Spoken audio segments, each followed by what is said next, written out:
Salut Vatosokos, j'espère que tout le monde se porte bien. On se retrouve pour une nouvelle petite vidéo, l'avant-match donc du match que tout le monde attend, c'est-à-dire City contre le Paris Saint-Germain. Mais avant d'attaquer l'avant-match, je voudrais dire quelques mots sur les petites rumeurs qui circulent en ce moment. Parce que voilà, tout à l'heure, ce matin quand je me suis réveillé, j'ai vu partout Pochettino va partir. Alex Ferguson pousse pour avoir Pochettino. Enfin voilà, Pochettino veut aller à Manchester United. Manchester United veut Pochettino. Toute la presse anglaise en parle. Alors, il y a aussi des rumeurs comme quoi il y a une réunion avec le Paris Saint-Germain. Il y a une proposition qui a été envoyée à Zidane. Donc en fait, ils attendraient la réponse de Zidane pour pouvoir débloquer la sortie de Pochettino. Pour pouvoir partir. Pochettino veut absolument, ça c'est les rumeurs, hein, attention, hein, à prendre avec des pincettes, hein, que Pochettino veut partir dès maintenant, c'est-à-dire qu'il veut même pas attendre le mercato hivernal, il veut partir dès maintenant, parce qu'il y a aussi soi-disant des rumeurs comme quoi il est pas trop content avec le recrutement qui a été fait, parce qu'il y a des joueurs qu'il avait pas choisi, qu'on lui a imposé. Voilà, donc il a pas eu le dernier mot sur le recrutement. Il a pas les pleins pouvoirs sur le recrutement. Enfin voilà, plein de choses comme ça qui indiquent que Pochettino voudrait quitter le Paris Saint-Germain et aller à Manchester United. Alors si ça se fait, j'ai bien dit si ça se fait, pour moi ça sera une œuvre inachevée. C'est comme un sculpteur, hein, c'est comme si Rodin aurait commencé son penseur et il n'aurait pas terminé, ou comme si Léonard de Vinci aurait commencé la Joconde mais il n'aurait pas terminé, tu vois.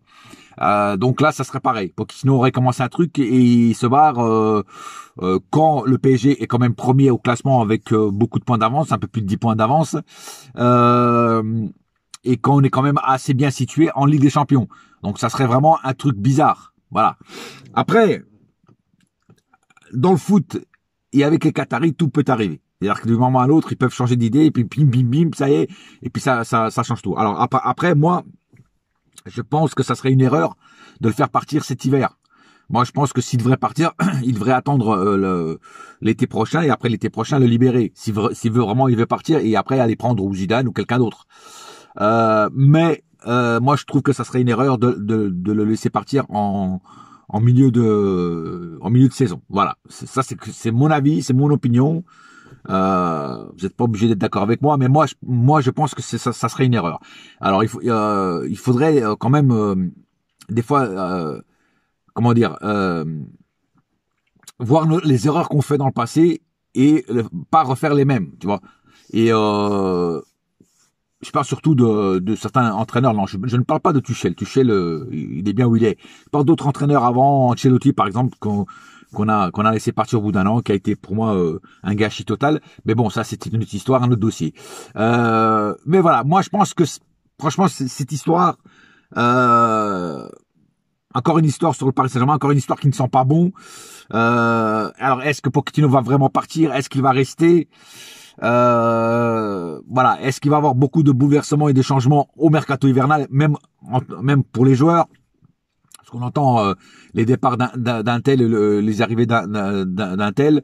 Voilà, c'est comme tous les jours, comme tous les jours, oui, comme à chaque fois, le mercato, c'est le gros bordel. Le mercato, c'est les rumeurs, à plus savoir qu'en faire, et nous supporters, on est là au milieu, en train d'en prendre plein d'infos et la plupart sont des fake news. Donc on va attendre quand même de savoir des informations un peu plus solides, un peu plus enfin que ce soit un peu plus concret pour dire si oui ou non Pochettino part ou ne part pas. Mais s'il part, pour moi ça sera, comme je dis, une œuvre inachevée et quelque part ça sera aussi un manque de respect que Pochettino lance au Paris Saint-Germain, parce que alors je sais pas ce qui se passe en interne, peut-être qu'en interne il y a des trucs, il y a des problèmes que nous supporters on ne sait pas, et sûrement d'ailleurs, mais nous on juge et on parle de ce qu'on voit et de ce qu'on entend. Voilà, donc on peut pas parler des choses qui sont en interne, qui ne sortent pas du club. Ça se trouve, ça se passe très très mal avec les dirigeants avec la direction du club. Peut-être que Pochettino ne s'entend pas avec les dirigeants du club. On ne sait pas. Voilà. Mais moi, je parle de ce que je vois et de ce que j'entends. Donc là, ce que je vois et ce que j'entends, pour moi, si Pochettino partirait, pour moi, ça serait quelque part un manque de respect pour nous, supporters, pour le club, pour nos couleurs. Voilà, parce qu'en fait, voilà, Pochettino, ancien joueur du Paris Saint-Germain, voilà, capitaine, et maintenant coach, voilà. Quelque part, pour moi, c'est un manque de respect de partir au milieu de l'année. Que tu partes l'année prochaine à l'été, au mercato d'été, bon, ça, à l'arrière, c'est normal. Mais partir en milieu de saison, c'est jamais bon. Voilà. Moi, c'est mon opinion. Après, voilà. Après, je sais pas ce que vous en pensez. Vous laisserez vos commentaires sous cette vidéo. Mais moi, pour moi, c'est voilà, c'est pas logique. On va dire ça comme ça. Passons à l'avant-match. Alors, l'avant-match, comme j'ai dit, match absolument à gagner. Alors, si on gagne pas, au moins un match nul, mais surtout pas la défaite, voilà. Mais je préférais une victoire quand même. Hein. Alors, les bons côtés de ce match, c'est que du côté City, il y aura des joueurs en moins, et je parle surtout de Kevin De Bruyne qui a chopé le Covid. Donc pour nous, c'est bon. Ce sera un joueur de talent, de grand talent en moins de l'autre côté. Mais après, je m'inquiète pas pour City parce que City a des remplaçants de qualité aussi. Donc ça sera pas Kevin De Bruyne, mais ça sera sûrement un autre joueur avec les mêmes qualités, voire peut-être même des fois même encore mieux. Parce que des fois sur le banc, il y a des joueurs qui sont encore mieux que ceux qui sont titulaires. Oui, ça arrive. Mais c'est déjà une bonne chose que ce joueur-là ne soit pas là. Après, moi, je vois quand même un match avec de haute intensité, avec des moments où on aura des frayeurs, des moments où ça sera chaud pour nous. Mais j'espère aussi voir nos attaquants faire la même chose de l'autre côté, c'est-à-dire qu'ils aient aussi chaud aux fesses. Et surtout, de pas les laisser jouer, de leur rentrer dedans, de les étouffer dans l'œuf, pour pas qu'ils puissent manœuvrer. Parce que si on les laisse trop manœuvrer, ils vont en profiter. Alors, il y en a qui vont dire, oui, mais il faut mieux leur laisser la possession du ballon et faire l'autre jeu. Dans un sens, oui, dans un sens, non. Parce que si tu leur laisses trop la possession de ballon, ils vont créer des occasions dangereuses et après, notre défense, elle va être dans le jus. Parce que bon, après, je sais pas qui c'est qui va être en défense. Si c'est, je sais pas si c'est Ramos. Est-ce que Ramos va être titulaire? Ça, c'est une autre histoire. Mais en tout cas, il faudra quand même faire attention et leur laisser le moins de temps possible le ballon dans les pieds. Voilà. Et il faudra attaquer, de temps en temps évidemment défendre parce que aussi ils vont mettre le paquet, surtout qu'ils jouent chez eux devant leur public. Donc ça va être vraiment un match en termes d'intensité et de stress.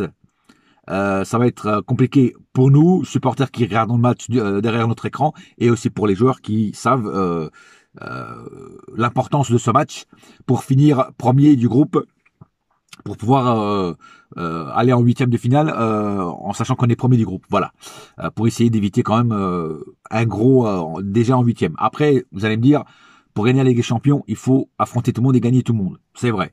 Mais si on peut éviter en huitième de finale une grosse cylindrée, bah moi je prends. Hein. Voilà, moi je prends.